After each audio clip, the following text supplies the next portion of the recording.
Don't keep asking. I'm not going to answer. No, I need to read. Don't keep Oh, asking. yeah. Are you sure? Right here, it's That's BOE, what are you sure? BOE, or it's 2024 P84. I'm not taking it out. Unless people want to speak, but there will be plenty of time Yeah. between now and then. So. This is not. It is 7:17. We have returned from executive session to begin the public portion of our meeting. If we could please call the roll. Ms. Jordan? Here. Mr. Spicer? Here. Dr. Collins? Here. Ms. Anderson? Here. Mr. Ryder? Here. Ms. Fitzgerald is excused. Ms. Corsones? Here. Mr. Fitzpatrick? Here. Mr. Lamb? Here. And if we could stand for the pledge. Allegiance to the flag of the United States of America and to the republic for which it stands, one nation, under God, indivisible, with liberty and justice for all.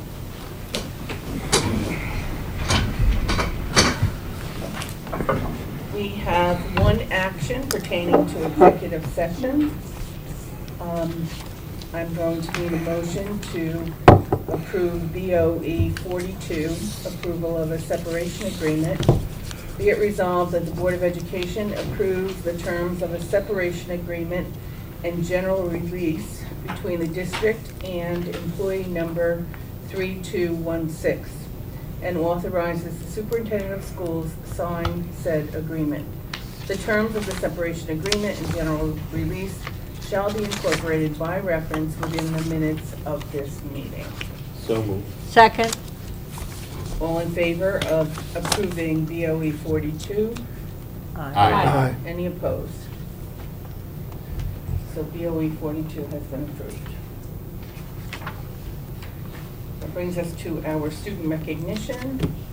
Not sure we're seeing our. It looks like our student is not here. I know it's particularly treacherous outside, so maybe he's, Maybe the family decided not to come. yes, so maybe we could once again reach out and try to get Evan on for our next meeting, Absolutely. unless he wanders in between now, but it is particularly nasty out tonight, so. That brings us to public comment. Is there anyone in the audience that would like to address the board?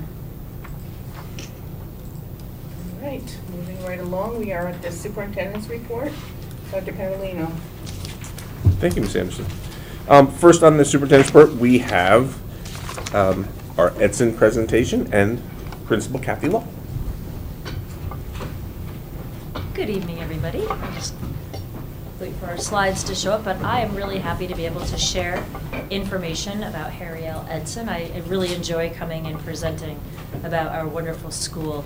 And I want to thank our board trustees, Dr. Paolino, our cabinet, my elementary school colleagues, our great and fantastic Edson teachers, staff, and our students and families, of course. Hopefully I didn't miss out on anybody that I wanted to thank.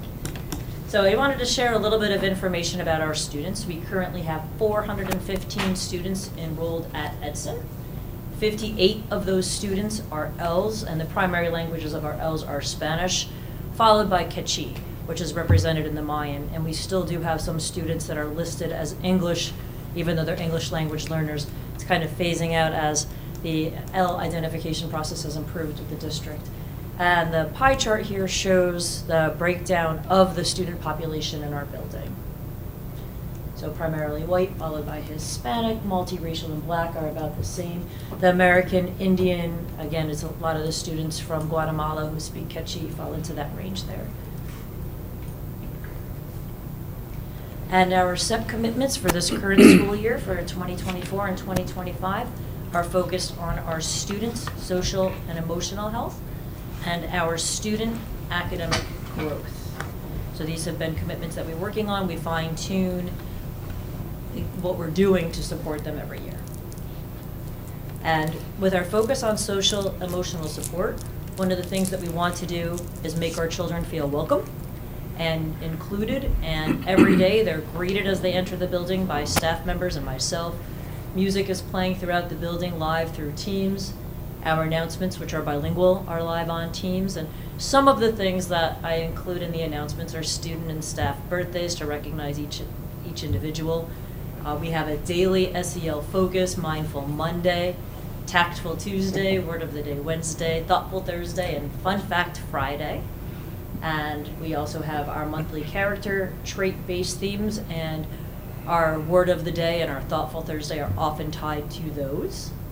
And we highlight our PBIS program, and I use think sheets for reflecting and changing responses when students are faced with challenging moments. And I have an example of the think sheets coming up in a moment. We also include our Edson Pledge in English and in Spanish every day. And even our English-speaking students who are not in our dual language program can recite our Compromiso de Edson in Spanish, which is really great to see. And this is something that our students really look forward to every day. These are our cougar paws, and our characteristics on our PBIS are listed across the top: problem solving, accountability, work hard, and showing kindness and respect. And students get to earn those brag tags, which I have samples of here, and I walk around with them as a reminder. And it's really great to see. For tomorrow's, I actually had to move over our cougar paws and our red example here, and I've got 2 whole columns for work hard for tomorrow. So I'm really happy to see that.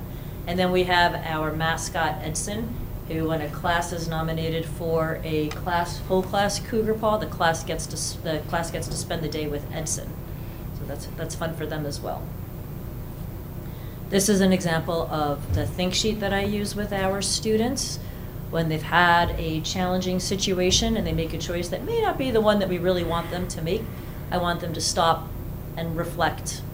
And they have a couple of areas where they can just check something off, or obviously we can add on that, and I have them think about why they did it, like what was the cause, why it was a bad choice, and then next time I will. So they have some way to turn it around, and I process this with them, but my social worker, psychologist, and teachers use this with students as well. And then because I made that choice, I have to apologize, and then these are sent home to parents, and that's often accompanied with a phone call as well. And just some examples of how we include our families and community members.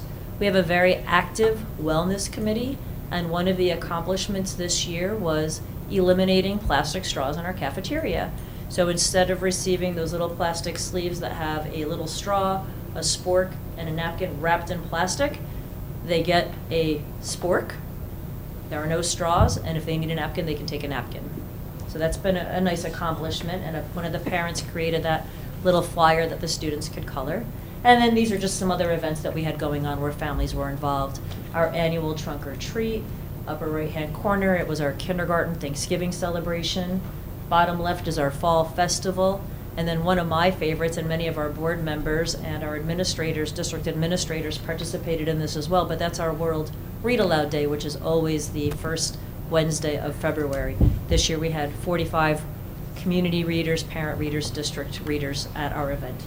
And an evening one as well, where we had today's students, tomorrow's teachers participating also. We do our SEP survey in the fall, the winter, and then we do it again in the spring. And this is just one of the questions.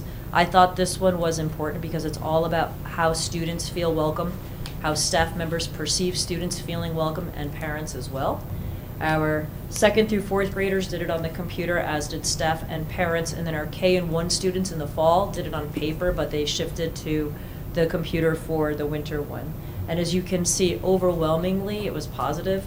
There are a lot of yeses, and then 60 to 100% as far as the students and staff, and then parents as well. The vast majority, almost 90%, feel that students are welcomed and affirmed at school.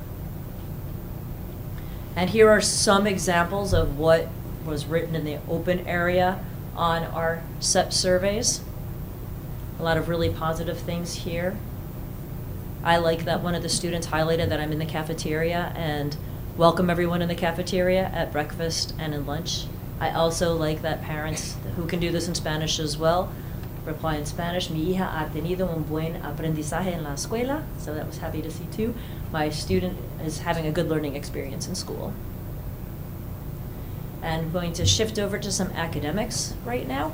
We are doing the CKLA, the Core Knowledge Language Arts pilots in kindergarten, 1st and 2nd grade in one of each of those rooms. And the top picture on the right is one of our 1st grade classes exploring the human body when they were doing this earlier in the fall, so they were all doctors. It was really, really cute. And then bottom left two are the students were learning about the Roman Empire and had some Roman Olympics, and bottom right, some planets also. So it's engaging, but it's also, the teachers are really loving the themes and engaging the students in different ways on the themes. I wanted to share some information from our iReady scores. This is our fall baseline data, which was first grade through fourth grade. Kindergarten wasn't included in this right away in the fall, nor were our entering level Ls. So we are at only a 23% proficiency rate in the fall, and we had 30% of our students 3 or more grade levels below. Shifting to the winter, halfway through the year, we want at least 50% of our students progressing toward that annual typical growth at mid-year. Our overall K through 4 is at 61% of our students are progressing toward their annual goal. And if you look at the chart on the right, that's similar to the one on the previous slide, but now we've shifted to 43% of our students at meeting grade level expectations, and only 16% who are 3 or more levels below grade level. And then on the bottom, it shows how many students on the left are meeting that typical growth goal, and we have 28% of our students who have already met that goal. We still have some students down at the lower level that are progressing toward that goal. They're at 19%, 24% of our students are 19% of their annual growth goal. And then our stretch growth goal, that is that lofty goal that we want our students to achieve to help close that gap when they're not performing where they need to be. And already at this point in the year, 11% of our students have met or superseded those goals. And we still have work to do. We still have 30% of our students that are basically less than 20% toward their stretch goal, but they're definitely making progress. For our CKLA classes, our CKLA classes are doing really, really well. In most cases, they are outperforming the other classrooms on that grade level. And interestingly, in our kindergarten and our first grade, behind the CKLA is our dual language class performance in reading, which is really wonderful to see. And then our classes that are not part of CKLA and dual language are not as high as the others in most cases. Second grade, it's a little bit more even. And this is an interesting one too. So this is the projection based on iReady reading scores. If students are only making their typical growth, we would expect a 42 proficiency rate of our third and fourth graders on the ELA this year, compared to last year where we only had 24% proficient. So if they're making the progress that we expect them to make, we should have 42% proficiency. If those same students are achieving their stretch goals or working toward those stretch goals, we would expect this to be even higher. And shifting into math, in the fall, only 7% of our students were on grade level, and we had almost 40% of our students that were 3 or more years or 2 or more years below grade level when you combine those two. In the winter, we've got 53% of our students that are at that annual typical growth measure right now. We're looking for that 50% since it's mid-year. And already we've shifted to more students in the green. We are at 24% of our students performing on grade level, and we're down to only 17% across the board K-4 who are performing 2 or 3 years below grade level. And with our typical growth, we have 21% of our students who have already met their typical growth goals. And we're not quite there as much with the stretch goals, but we've got quite a bit of work to do. And if our third and fourth graders are meeting their typical growth, we should have a 46% proficiency rate on this year's math assessment, where last year we were at 39%. And again, that doesn't account for the students meeting their stretch goals. If they're meeting their stretch goals, this should be even higher than 46%. So we are a newly designated targeted support and improvement school as a result of our subgroup of Hispanic students, and we are a potential TSI school for our subgroups of Black and multiracial. Our building leadership team is already working on an intense focus, diving into data to really zoom in on that continuous improvement. We will review and monitor all subgroups. Our subgroups of Hispanic students, Black and multiracial students will be our keen focus. We will be meeting twice monthly. We actually have a meeting tomorrow, but we will be meeting twice monthly to zoom in on exactly what our data is telling us, come up with plans, and for our set plan coming into next year, we will have that very clearly articulated, and we'll continue to focus and monitor that throughout the year next year with the hopes of seeing these scores improve. I want to shift to a program that we are all really proud of, our dual language program. We have moved this program up from K1-2 this year to 3rd grade. Next year we'll be up into 4th grade. We currently have 83 students enrolled in the program, and the breakdown is there. We have in many cases, in all cases, English language learners in the class. We have students that are coming in with a bilingual repertoire as they're already coming into kindergarten, but now our students are really demonstrating they're gaining proficiency in both English and in Spanish, regardless of their home language, which is really wonderful to see. We use the school pace management system, which is part of the American Reading Company program, which is the core ELA program for ELA and SLA Spanish language program for our dual language program. And two key components of that are the IRLA, the Independent Reading Level Assessment, which is the reading test in English, and then the INIA, the Evaluación de Nivel Independiente de Lectura en Español, in Spanish. And the information here is from our first cohort, who are our current 3rd graders. And in kindergarten, you can see that they're all on the emergency level, both in English and in Spanish. 95.5%, virtually all of the students in the program are at the emergency level in reading. As they moved into 1st grade, we're starting to shift that into at-risk and proficient or above in English, a little bit of a shift in Spanish. Brand new program, and there were some other factors that impacted that a little bit. And then in 2nd grade, we're seeing more progress, but look at where these students are in 3rd grade now. We're 62.5% of those students who were at emergency in kindergarten are now proficient or above in ELA and in reading. And these scores correlate with what they're doing on the iReady as well. We're seeing that progress on there. It's not exactly the same numbers, but they're definitely showing that progress. And in Spanish, they're not making quite as much progress yet, and we are zooming in on this, but when you take a look at our kindergarten cohort, as we've improved, our kindergarten cohort, we have 31% of our students at proficiency, 56 at risk in the English, but look at Spanish. 93.8% of our students in kindergarten are performing where we would expect them to be in Spanish, and the majority of our kindergarten students are coming from English-speaking households. We do have several bilingual and 2 English language learners who are Spanish speakers, but this is really wonderful to see. And I didn't include all the data in there, but you can see our 1st grade cohort, our 2nd grade cohort is stronger than the 3rd grade cohort is, and our 1st grade cohort is stronger than our 2nd, and so on and so forth. So we're really seeing this program grow, and it's really exciting. I have some writing samples. These are from kindergarten. We have our sample in Spanish and our sample in English. And then I wanted to share a 3rd grade sample. And this is from a student who is a dominant English speaker. Household is English only. So he's writing about amazing tornadoes. And in 3rd grade, they switch week by week. So one week they're focusing on writing in English, the next week in Spanish, the next week in English, the next week in Spanish. So as they're writing their weather units, they'll have one page in Spanish, another page in English. And here is one in English from another student. This is a student coming from a bilingual household. And these were just other elements that were part of this writing assignment as well. So the picture, and then the glossary. And I think it's cute that this student wrote this in English, but his glossary is in Spanish. So it is really it's a bilingual report. So our opportunities. So one of our primary opportunities is improving our New York State testing participation and performance rates.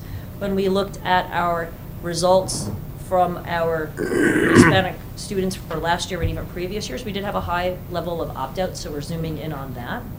We are also focusing on the skills and knowledge that have been areas of struggle for our students on the New York State ELA and math exams. We will have a continued growth through a focus on iReady reading and math data for our students that are not in our dual language program. And for our dual language program, we'll do the same thing with the American Reading Company reports, but our dual language students also take the iReady, so it's a really great opportunity to have that dual measure. And we are really excited to be rolling out our Between Joy and Genius project. It's a whole school book study with guidance from Dr. Javon Hunter and Dr. Kathy Salitti, and we're focusing on My Papi Has a Motorcycle, or Mi Papi Tiene una Moto, and we have grade level projects planned out for everybody to be working on to unite us as a school, and it's going to focus on our community of Kingston as well, so that's really exciting. And this is how, a very similar slide to how I end our daily announcements. I changed the pictures, but it's often about being kind. That's what I have for you tonight.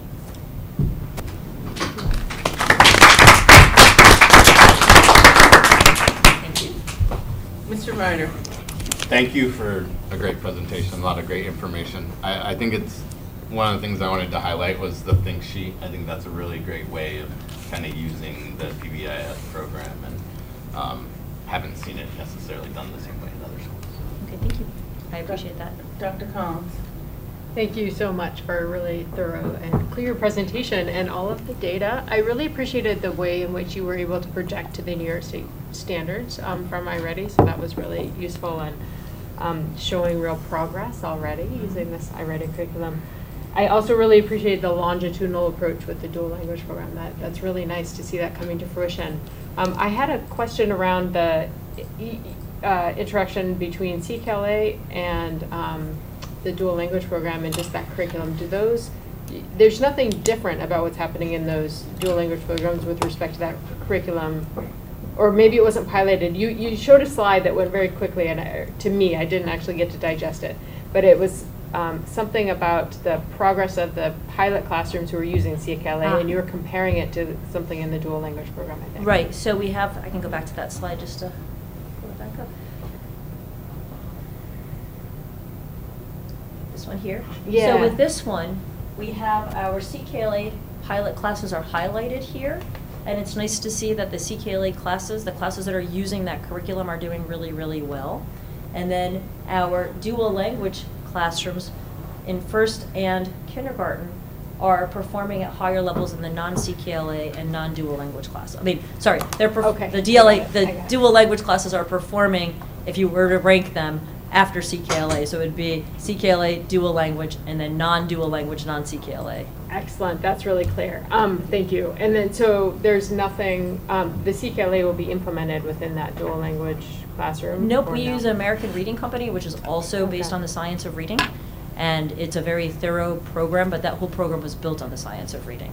Okay, thank you. Yes, and that allows the program to go, the English and Spanish zone days. Okay, excellent, thanks.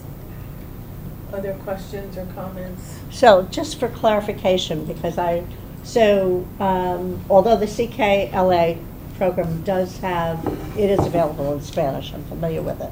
The choice has been to not use it in your dual language programs. Right, we've invested in the American Reading Company I'm familiar program, with yep, that. from the very beginning.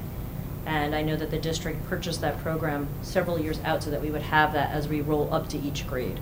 So we already have it for fourth grade as well.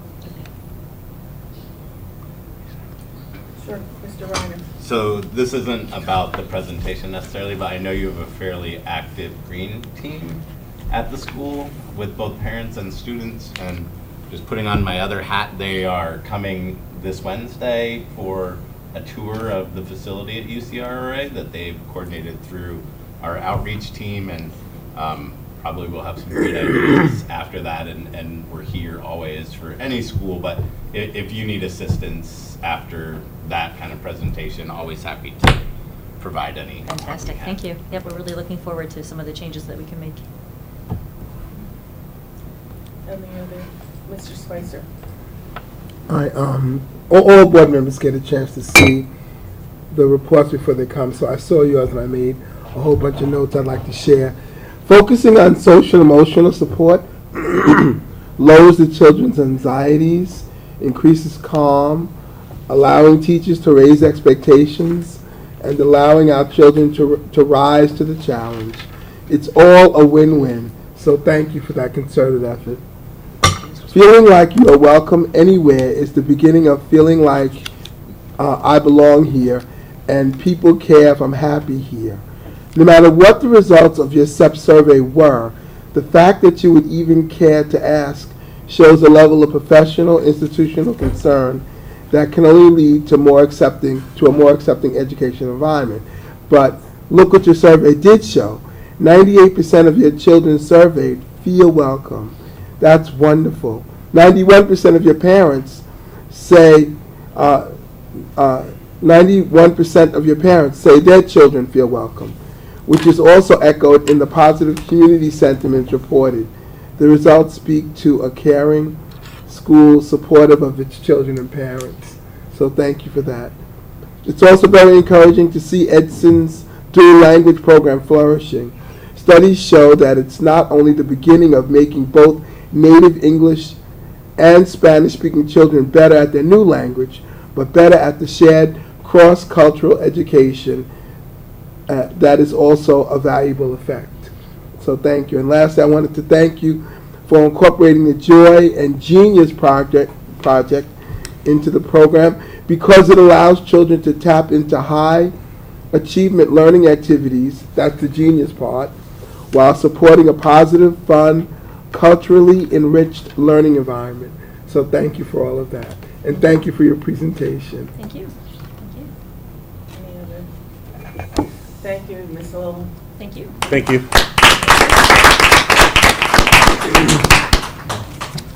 So I just have a few very brief district updates.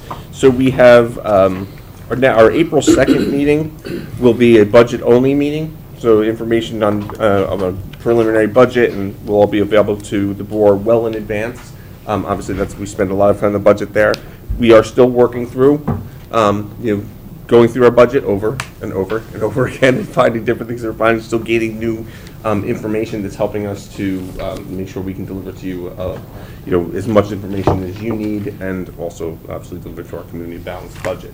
So again, we're early in the stages, but we're working every day on it. I know we're getting new information that's adjusting numbers every day. We've been calculating, recalculating our tax levy limit.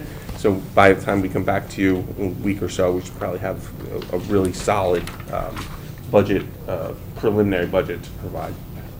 And again, I know we're not meeting in a week, but we will provide you with prior to the next meeting. The April 2nd meeting, but the next meeting.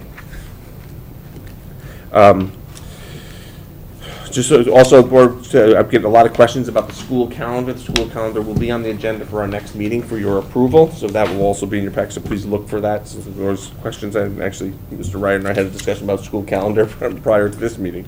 But you're talking about the Next year. 25, 26. 25, so yeah, the board has to approve the 25, 26 calendar.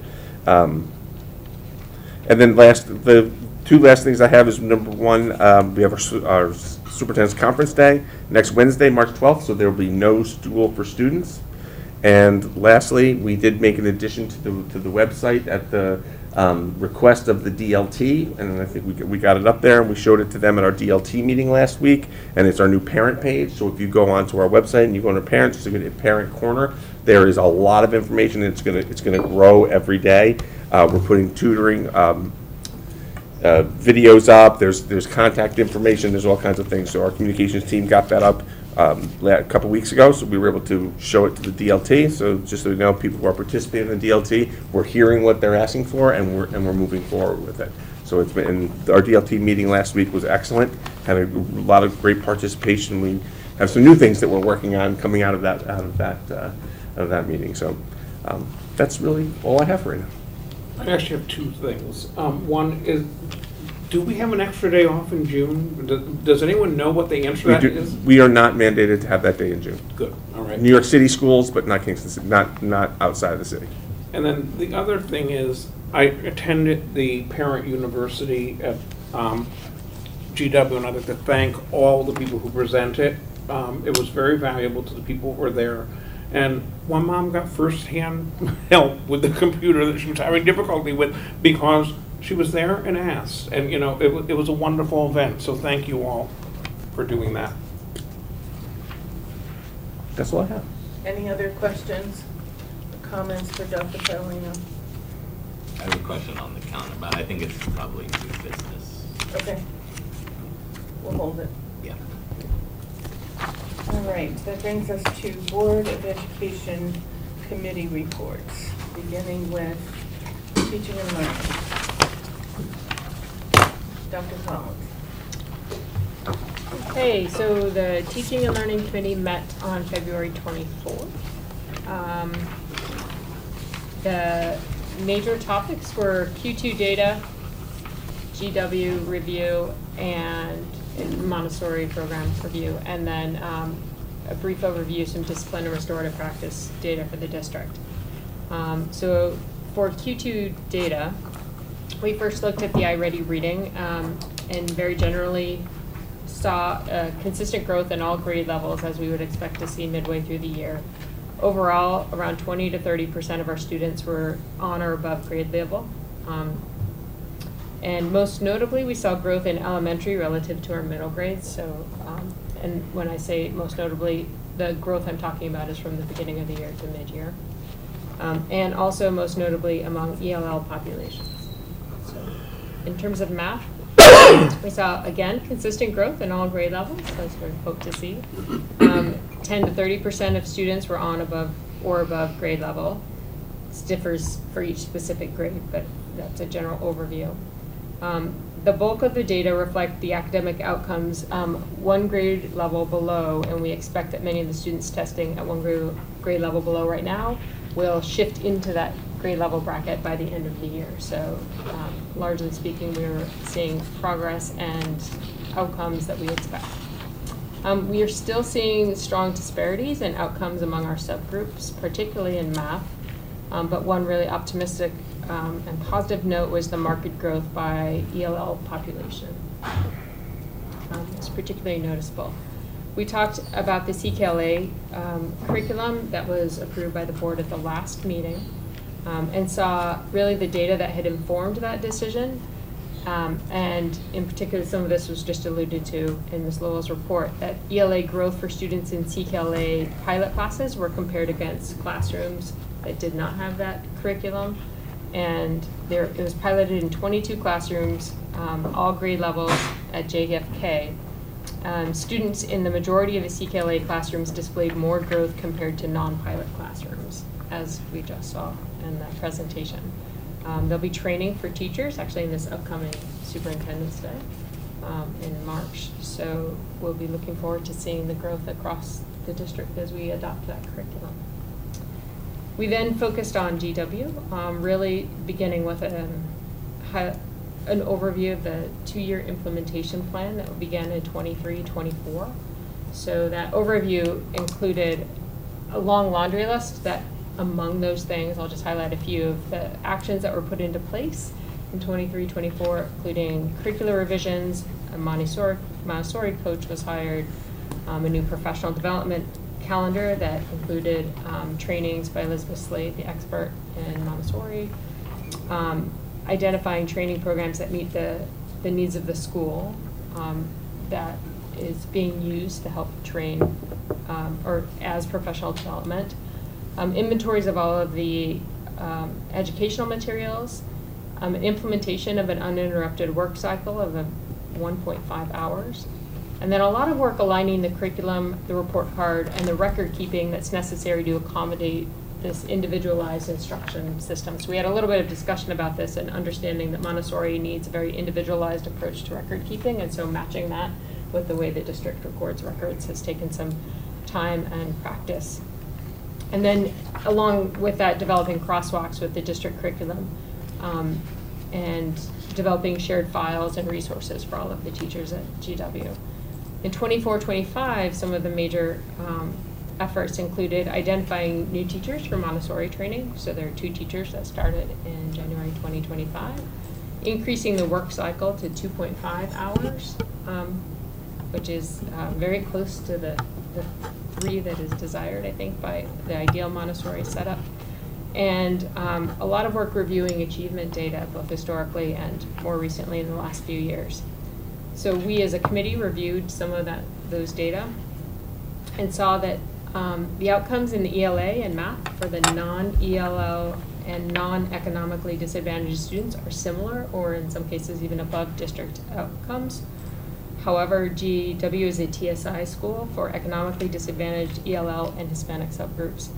For those students, proficiencies were quite low, and though we're seeing some movement, very few, and for some topics like math, none of our ELLs at GW in 3rd or 4th grade were reaching proficiency. We discussed the need to compare ELL populations at other TSI schools and to more broadly understand the context for this pattern. And also discussed how challenging integrating CKLA with Montessori methods may be, and there'll be some professional development this summer to address this GW. And just as I was writing up this report, I actually reached out to Dr. Falicello for the answer to a question that had not occurred to me during the meeting, which is just comparing the supports for ENL at all of our schools. And so just at GW, they're comparable to other schools. This is what I understand. So GW has 4 full-time ENL teachers to 89 students classified as ELLs. Edson has 3 full-time ENL students to 58 ELLs. Chambers has 3 ENL students to 79 ELL students. Crosby has 1 ENL to 23 students. And JFK has 1.5 ENL to 37 students. So ratio-wise, it's fairly comparable across our schools. We then moved on to our discipline and restorative practice data, and we really the focus of this last part of the meeting was on just looking at the data collection methods, although obviously there are data contained in that, but it's the first year that we've had pretty thorough data collection along all categories, particularly at the elementary level. So we are looking at data for discipline and restorative practices with hopes that they're being uniformly collected. We're still working to streamline that data collection across buildings, so we've come a long way. A couple takeaways include that administrators are increasing the number of restorative meetings relative to other types of disciplinary responses. The report in general highlights the number of infractions, not the nature of infractions, so it really is a tally of sorts, and so not, so just limited in the types of information and interpretation we should take from it, to say that. It was worth noting and very important that the district was not cited for disproportionality in discipline measures by the state in our last review, which is terrific. And mostly the data at this point is giving us some idea of where to focus efforts at prevention. For instance, understanding disciplinary responses that minimize removing a student from class, given that there were a fair number of ISS and OSS incidents. We also learned a little bit about the context for those numbers.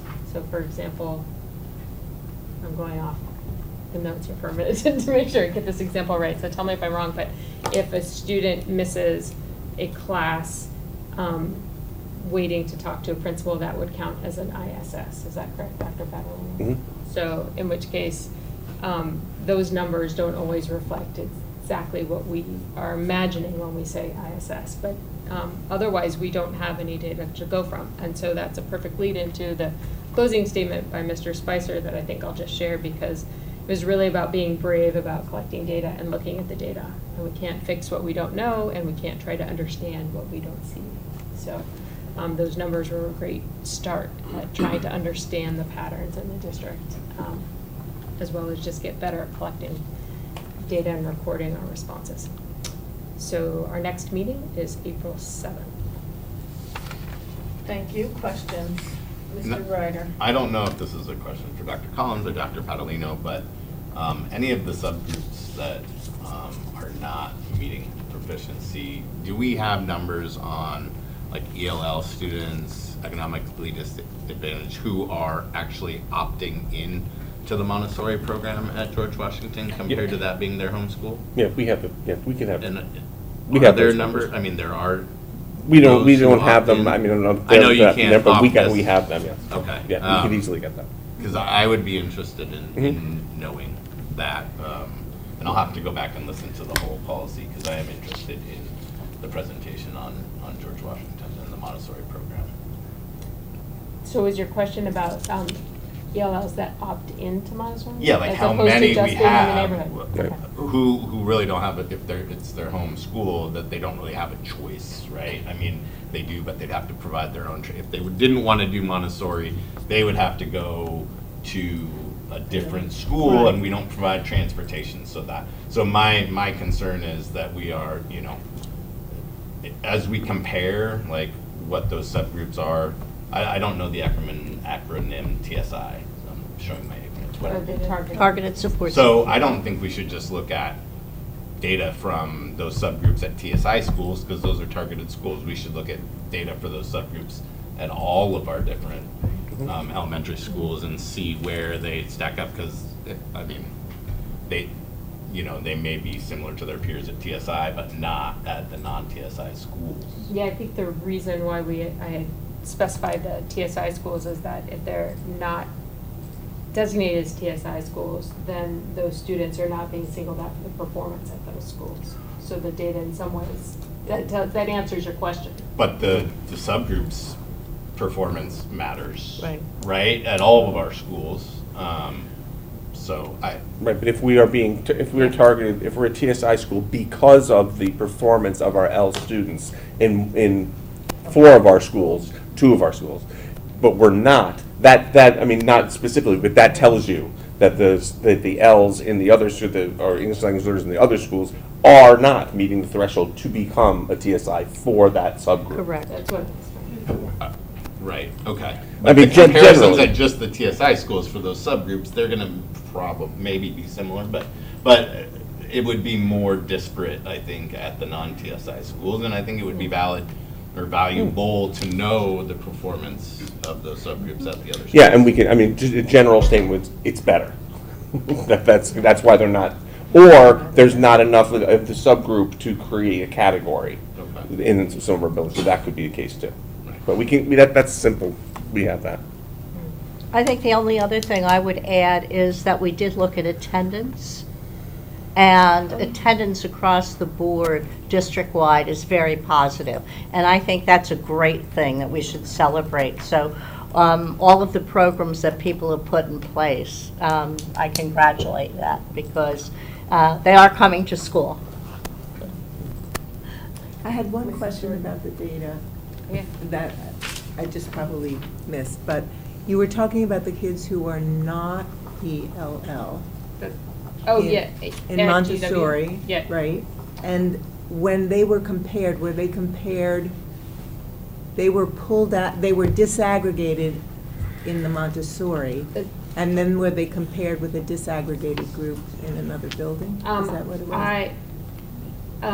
I don't remember if the slides show that, but we had the data that I looked at it across the slides. I can't remember, it was actually in that same slide. Okay. But it was broken down by subgroup within the school, and then I flipped back to say, oh, is that subgroup doing differently at GW than at other Mhm. schools? So that point was that our. So they were compared equally That's right. to the So, same yes. kind of grouping? Yeah, so our Yes. non-ELL and our non-economically disadvantaged students at George Washington are performing at, or in some cases, above the non-economically disadvantaged and non-ELL Okay, students that in was- other schools. Thank you. That was just what I wanted clarity on. Thank you. Any other questions or comments for Dr. Collins? Thank you very much. That brings us to audit and finance. Right. So the Audit and Finance Committee met on February 25th at 9 a.m. The bulk of the conversation was a 25-26 budget update by Ms. Carbon. So she gave an update on the budget process. We're still looking at the tax cap and financials for the current capital project and how it compares to the initial plan since the project started later than predicted. Based on current numbers, the tax cap could go up to a little over 6%. I just want to differentiate that from like the tax levy cap. So it doesn't mean we're necessarily going to pierce the cap levy. For the levy, it's a different number. But for those who are listening, I just don't want to conflate the two. The final number for the tax cap will be available in the next few days after looking through all the options with help from the district's financial advisor. Still waiting on financials from the state and other factors impacting the budget, including formula aid, health insurance, and then health insurance rates are increasing. Ms. Carbon also reported that we got a notification from state STAC. Stack. Oh. Review stating that we were overpaid for the years 2011 and 2018. They are planning to recoup the money that we were overpaid, starting by taking approximately $500,000 from this year's budget. So we are looking at the implications for that. And it's 2011 through 2018, so it's so it's not just two different, it's that whole span of time. What's the overall, I mean, they're starting by taking 500,000. I think it was reported at the meeting, like what the actual number is. What's that? 592,000. Total, and Yep. they're only gonna start by taking 500,000. They're gonna take it all. Oh, okay. We did discuss that we possibly could have broken it up, but when we asked that, we didn't meet the criteria. You had to be more than 1.2 million or something like that in order. What's that? Oh, it was 3 million? Okay. It had to be $3 million for them to spread it out, so just glad we're not in the $3 million range. I think, there was a robust conversation that when we get underpaid, that money kind of goes into a pool, and it could be years for us to get paid that underpayment. So it's just not ironic, but that they immediately take the 500,000 from us in this year's budget. And we do have $300,000 that is owed to us in aid that was not paid to us, that's been sitting in that account for how long, Ms. Carbon? Since like 2012. Yeah, so for 13 years, there's $300,000 they owe us. We don't get to just go take it. We don't have set-off in any of our That- contracts with the that's- state, set-off rights. Can't they We should look take at that they owe us And first? as no, part of- wish. Just That an would make IOU. Mr. Lamb asked about the athletic fields package readiness to be placed on the ballot for the voters, so there was some discussion about that, and I think that it'll be discussed in the facilities committee update, but it was talked about in both committees. And Ms. Carbon was asked if any more was heard about IDA funding for special ed. I don't remember what that was. Just in the talk about federal funds and grants, because the focus had been on things like title grants, but people were not necessarily aware that IDA is also federal funds for special education programs. And then the next meeting will be on March 25th at 9 a.m. Any comments or questions for Mr. Ryder? Okay, that brings us to facilities. And the facilities committee met on February 25th as well. It's a big meeting day. The minutes from January 28th, 2025 were approved. Our project updates include, and we are nearing completion on many of the projects, there are two biggies. The smart schools there's still change order work on cameras and alarms is continuing in all schools. The energy performance project is basically completed. There is an annual verification review that is required, that'll take place. And so we will remove energy performance from the agenda. That's always good. Capital projects, we had a summary on pretty much 4 phases. Phase 1, the construction phase is underway. Construction meetings have begun for the projects at Bailey and Edson, right? I have a mistake in my notes. And the major work will begin in June. Some work will begin in April, in some of the inside work, not windows. Phase 2, the technical comments from SED have been released. This phase is expected to be approved on the expected timeline. Phase 2A, the drawings will be submitted to SED this week. The team will be investigating the temporary swing space for the Bailey Kitchen. Phase 2A is the Bailey Kitchen. And that work is to begin in 2027. Phase 3, design development continues for GW and Chambers. Construction document is to be submitted to SED this spring. Crosby boilers were moved to this phase due to the poor condition of the boilers, and the current boilers are being serviced and monitored regularly to help to keep them operating with a lot of hope. They don't go down. Phase 4, planning meetings with principals at Graves, Meyer, and JFK will begin, and the documents will be sent to SED at the end of 2025. The details of phase 1 and 2 have been posted on the district website, and additional phases will be added as the plans are finalized. There was a concern that if there was too many things that could change, it would create confusion. The debt service discussion was tabled for another meeting, and we ended with our discussion of the athletic field master plan. The construction team reviewed the $31 million plan that was presented at our last meeting. The team has also developed an alternative project that would reduce the cost to $20 million.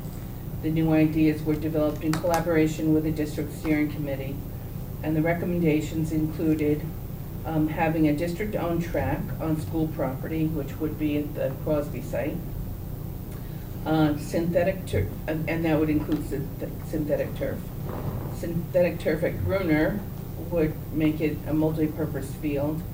Upgrades at the Burke Field, drainage issues to be addressed, and to eliminate the bathroom plans and use the roll-away bathrooms. There was a healthy discussion on the features of both plans. There were questions raised about state aid and the community support for another capital project. Dr. Padalino requested the architects work with the SED to identify aid ability for the project. The bond proposal would determine the costs and specs of the project, and this board must, we have to make a decision by the end of March, I think, if we are going to put a project proposal out for May. We had one old business issue. The question about geothermal at Chambers came up. KSQ repeated their position that the geothermal was not part of the original capital project, and without the funding from NYSERDA, it is not advised that that be included. We adjourned at 4:25, and our next meeting is on March 25th. I don't know, Mr. Ryder, if you don't have anything to add.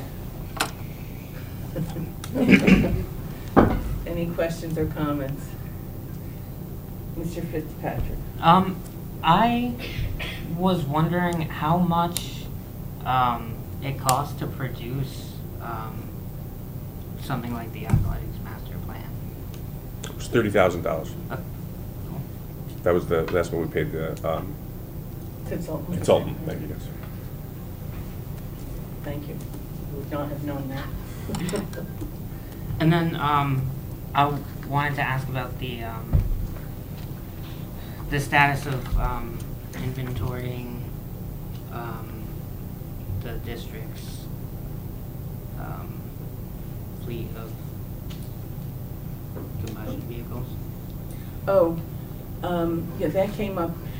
We didn't, it wasn't on this agenda, but I will put it on the next agenda. I think Yep. your question is about the school vehicles and what our plan with. Yeah, we've inventoried the school vehicles, and actually, Ms. Carbon is working on just getting me the replacement schedule for them.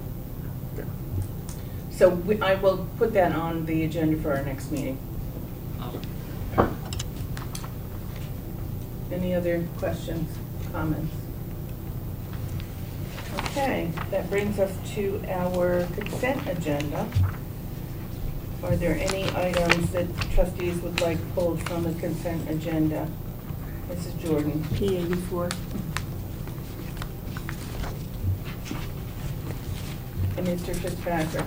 BOE 42.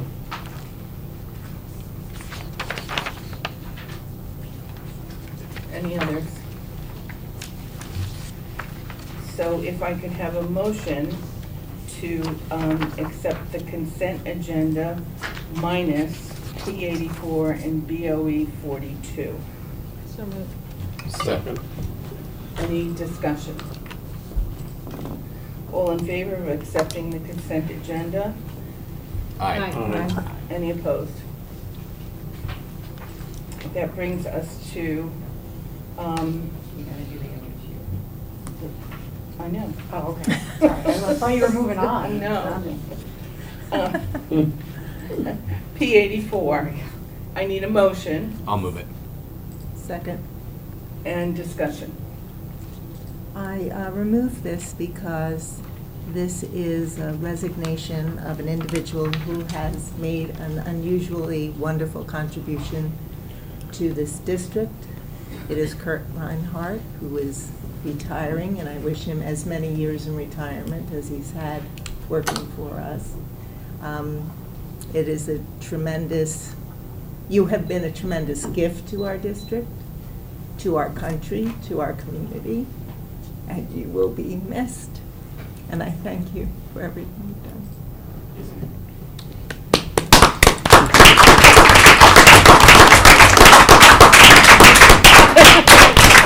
We still have 5 minutes.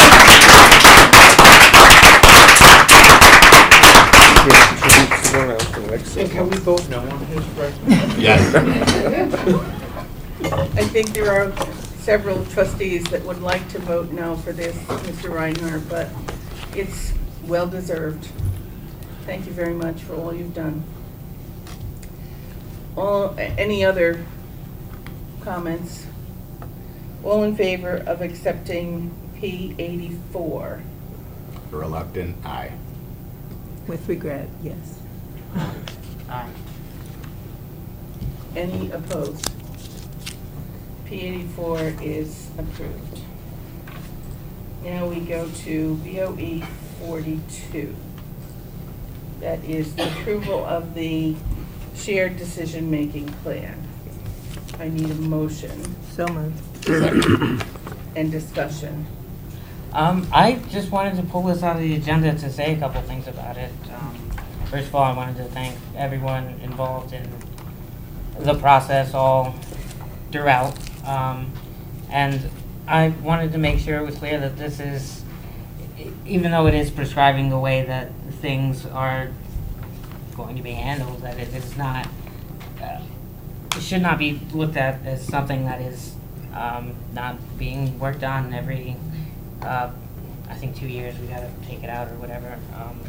That this is gonna be a constant improvement and something that I hope to see improved on, and people continue to put the same kind of energy and passion in seeing this kind of thing develop and go forward. I think we agree with that. Any other discussion? All in favor of accepting BOE 42, the shared decision-making plan for the Kingston School District? Aye. Aye. Any opposed? So BOE 42 has passed. We do have a donation. Yes, we do.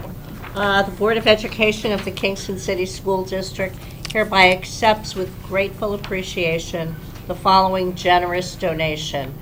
to M. Clifford Miller Middle School from Community Foundations of the Hudson Valley, a donation of $1,500 to support the Photography Club cameras. Thank you for that. Thank you. Brings us to old business. I move to take from the table Mr. Spicer's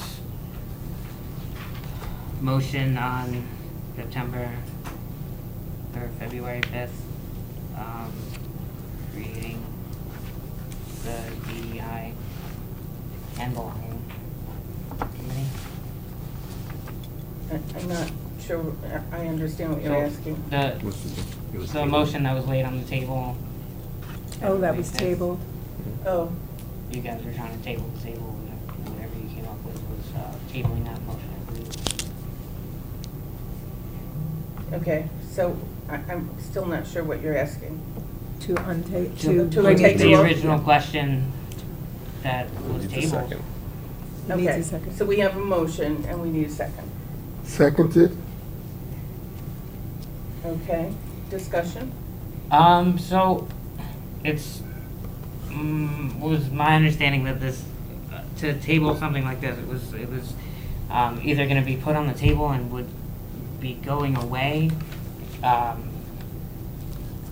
eventually, but, unless it was put on the table for the purpose of, something else to take place, which I understood to be, from the discussions, the, presentation on the, I don't know, whatever you know what I mean. So, now that I know that that's not gonna happen, I wanted to bring the question back. And then I guess, the committee as proposed, under all the discussions that, we've had, was something that I didn't exactly agree with. So, I have presented, alternatives to the charter. So I was hoping that the committee would look more like, the charter that I, proposed,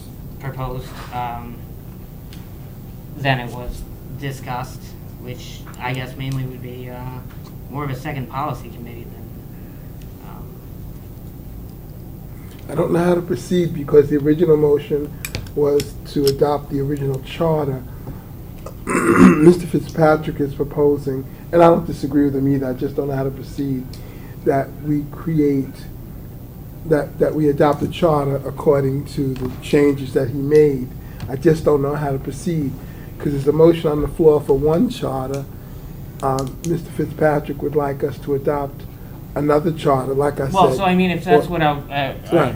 wanted, I would move to amend the original motion to strike that charter and insert, one of the other ones. But I don't think, I know I was intentionally vague for the makeup of, things like the administration. I would hate for us to get the committee, have the charter, and then be like, well, actually, this, we have to make, adjustments to it. So I think the standing committee would come first, and then the Okay, slight point of adjustments order. to the- I think I have a point of order. I think Mr. Spicer's correct. The tabled motion was regarding his proposal for a charter for a new committee. Mhm. I think the best way to move forward, instead of discussing your charter, would be to vote on that. Clean that up, and then if you want to make another proposal, that's a separate motion, because it's getting all muddied up now. Yeah. So I think for the order, I defer to Mr. Mr. Ryan? Ryan. So I'm prepared to make a motion to, I'm not prepared to vote either way on the original tonight. I'm not making a motion right this second because I want to allow some conversation to happen. But if it needs to. My Oh, point preference of would be order to again. table.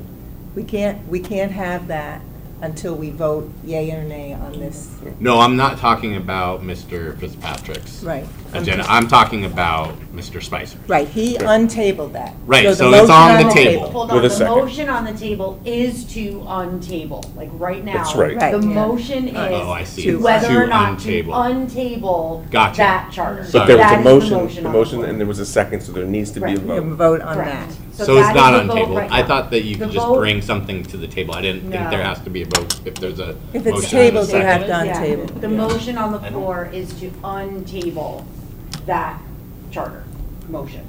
Which was seconded, so Correct. that needs a vote. Yes, so we need a vote on whether or not to untable In Robert's rules. that. So could we call the question? Yes. Yes. You just did. Thank you. That's what I was hoping. So, all in favor of tabling, Untable. untabling the charter motion from September? And February 5th was the last time it was on. February. Aye. Mr. Lamb? Nay. Nay. Ms. Jordan? Ms. Anderson? Nay? Mr. Ryder? Nay. Dr. Collins? Nay. Mr. Spicer? Aye. Ms. Nay. So that is a 6-2 nay. So that means that that motion is still It is still tabled. tabled.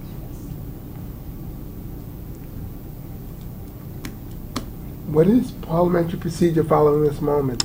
At any preceding board member, can a motion be made to untable it? Yes. Or is it set for a set time to be, a motion has to be made? Okay, I understand. Table is until someone makes a motion to untable it. A postponement needs to have a date. Oh, I see, okay. I move to postpone. It's already, It's on, it's tabled. it's already know. tabled. I know, you missed the joke.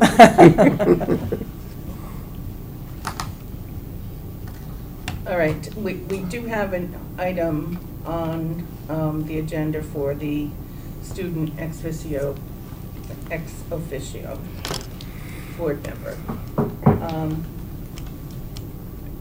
Do you want updates? Yes. Dr. Williams? Well, so as of current, we currently have 19 nominations. 15 of the students are scheduled to be interviewed the first 2 weeks in March, so this week and next week will culminate those interviews. The interview committee consists of Dr. Skorka, the mock trial and code of conduct advisor, the student government advisor, one of the cohort principals or assistant principals, and a 12th grade student per the board's recommendation to have a student on the actual interview committee. That student serves on the student government, code of conduct, and PBIS committee. So while the candidates are not necessarily on any of the student governance body, one of the students on the committee will be, that share the voice of the students. And Ms. Siri has the draft of the BOE policy and also the processes and procedures and the rubric. Any other questions or discussion? So what's our timeline? That policy committee will review that? It is It's on. so. Did I put it back Yeah, on? I think. No, I think I replaced it with it. Okay, we'll make sure we cover it in Yeah, policy. okay. But I think it's already been Yeah, approved. I don't know that it has to be again. But I just want to thank you and Dr. Skorka and all the people at the high school. I think it's fabulous that for the first time we have so much interest by the students. I think that is just very telling and very positive.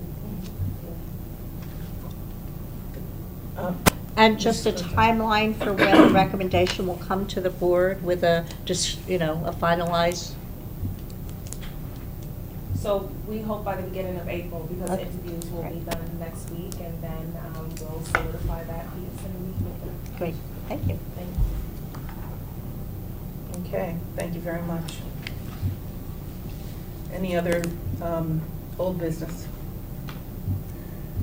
That brings us to new business.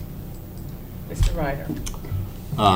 So the way that our 24-25 calendar is set currently. When we approved the schedule last year, I don't think we could have anticipated having 4 snow days or 4 give back days. I'll just say, as a working parent, the idea of a 2-week spring break, you know, my wife's a teacher, so it's not an issue, but for others is, I think, problematic, and I think we still have time to tweak the calendar so that we could take, right now we only have a regular 3-day weekend for Memorial Day, and in years past, we've added on to Memorial Day when there was extensive days like this. I know AP tests are basically the week after we would end up getting back from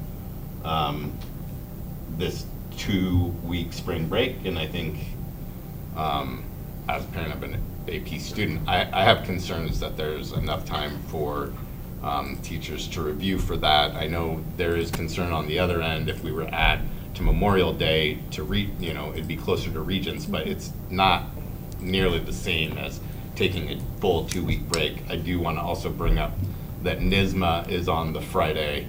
That would be that second full week, and essentially our building would be closed. I mean, not closed because it's not a weather delay, but they're not supposed to be there till 4, but we're asking teachers to come in and prepare whatever on a day that the rest of the district is off. So I'm not asking for anything to be done now. I just would request that Dr. Padalino and the administration take a look and see if there's anything that makes sense to try to just a parent that's working a 40-hour week and would normally, I don't know how many of them have really looked at the calendar and realized that spring break is now 2 full weeks if we don't have any other snow days between now and then.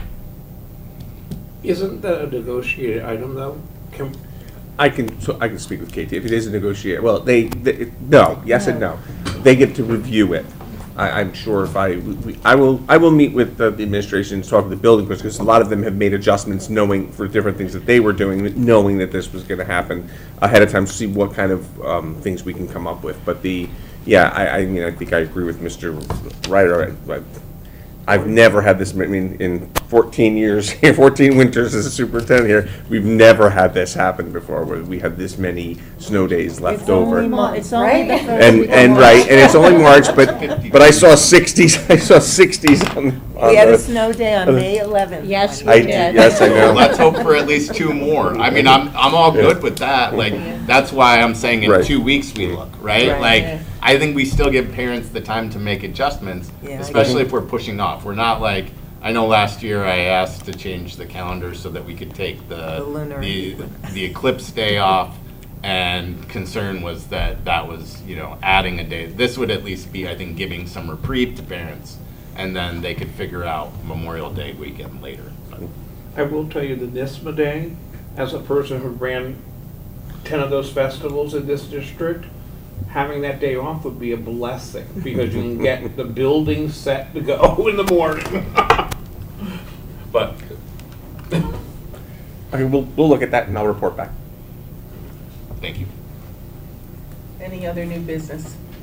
Anthony? I would like to make a motion to adopt New York State Real Property Tax Law 421 P Star 2, to adopt a resolution to exempt capital improvements to residential new construction involving the creation of accessory dwelling units in the designated benefit area of the city of Kingston from taxation and ad valorem levies.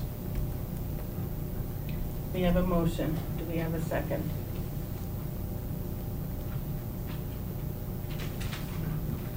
Hearing none, we won't entertain that at this point in time. I will say that the Audit and Finance is going to have a presentation from the city on that topic.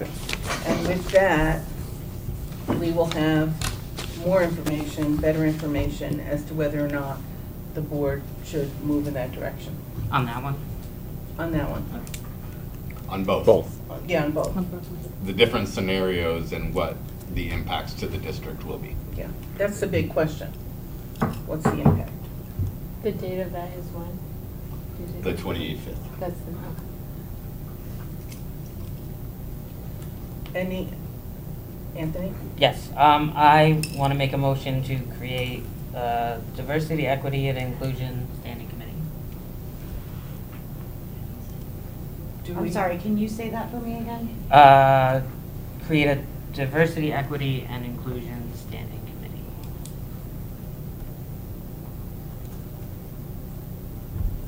Do we have a second?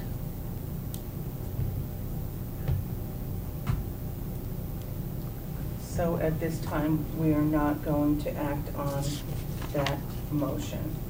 We already have a tabled motion on that topic. So I think we have to take one at a time. Any other new business? That brings us to public participation. If anyone would like to address the board.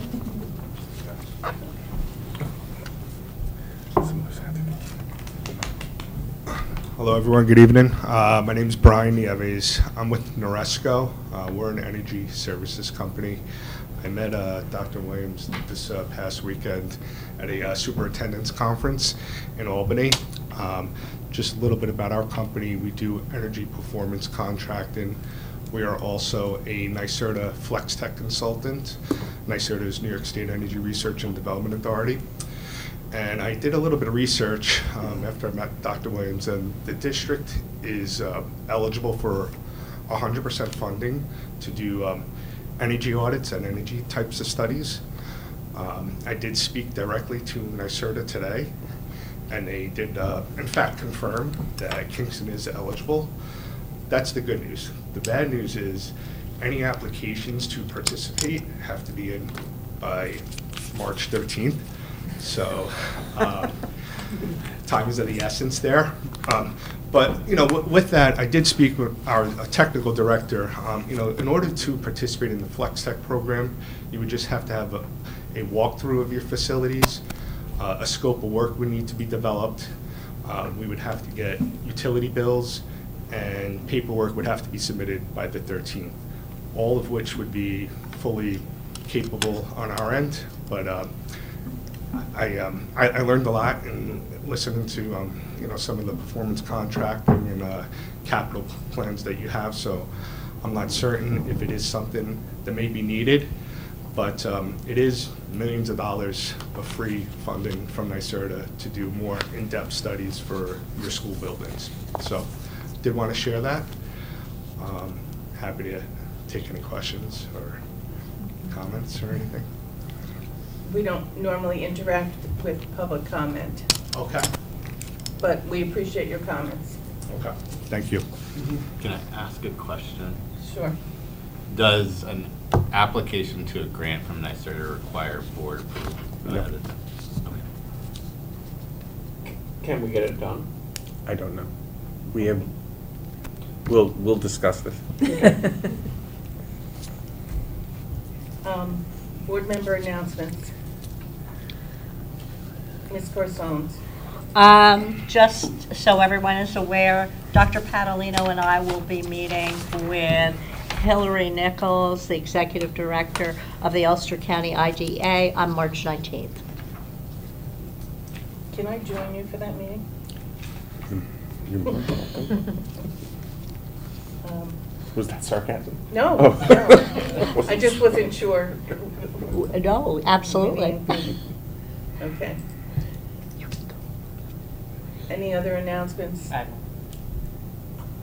Ms. Jordan, then Mr. Fitzpatrick. Something Rotten is a good thing. It's the high school musical, and it will be performed a week from this weekend. I'm not sure about the senior citizen performance, so I can't speak to that, but opening night would be Thursday, the 13th. Yeah. Through the 16th. Can I piggyback off that real quick, just because it's Of course. about that? I saw this on social media, but wanted to highlight it because I thought it was pretty cool. I think the cast and crew of that play got to speak with one of the original, or one of the Broadway cast members Mhm. this week, right? Yep. And came up and had a talk. So that's a great opportunity for them. So Yep, there's an article about it on our Whoever had- Facebook post, or there's a post about it on our Facebook. Yeah, whoever had to do with that, thank you. The theater program at the high school has a lot of connections with the Broadway scene in New York, so that is a good thing. They consult a lot. I just have one announcement. It's a reminder that the. I got it. Oh, I'm sorry, Mr. Fitzpatrick. I just wanted to say that this Friday, from 4 to 8, I believe, at the Port Huron Wooden Wheels, there's a fundraiser to support the Bailey Booster Club. So if you want to come have fun and watch football down a lot, please do. That's this Friday? Yes. And Ms. Anderson, I forgot, I have one more. The Legislative Action Committee will be meeting on Monday, the 10th, at 9:30 in this location. Okay. And everyone is welcome. The Ulster County School Boards Association is meeting on Thursday. I know that's a conflict with our show, but it is, the reps from SED will be the guest presenters. So, and if you plan to attend, Karen needs to know so that she can respond to the RSVP.